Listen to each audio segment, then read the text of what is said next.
losing out. Pascal, right. Do you mind if I interject to agree with you, but put a little bit of a different spin on this? Go for it. The struggle for a less sadistic society has been important and has, I think, been highly successful. We have to think about that as being a little bit, in some ways, separate from the struggle against corporate power. American capitalism is nothing if not highly adaptable, and has shown throughout its history that it is extremely able to sort of sop up any type of dissent and make it part of its own. It's incredibly dynamic.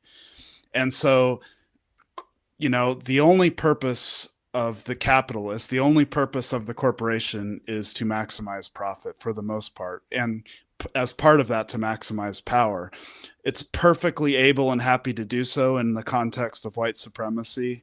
And it's perfectly happy and able to do that in the context of what we now have, which is a much more sort of multicultural, woke, if you will, society, especially amongst the sort of elite.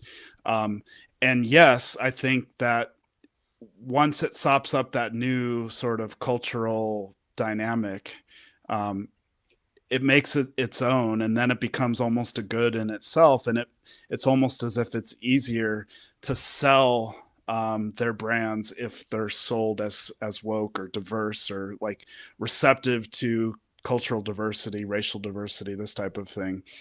And so we have to not diminish the gains won in the cultural realm, but rather think of them as just like a little bit separate from the struggle against capitalism. And if you think about the period in American history in which the working class, like the American proletariat, has never done very well, right? Ever.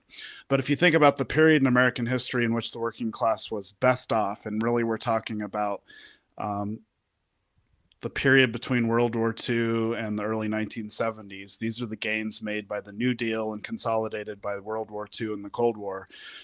One of the reasons, not the only reason, but one of the reasons why these gains were successful for such a period of time of like 30 years, and why the working class was relatively stable in terms of its earning potential, was because there was a sort of like consensus on the culture, and the culture wars were not being fought.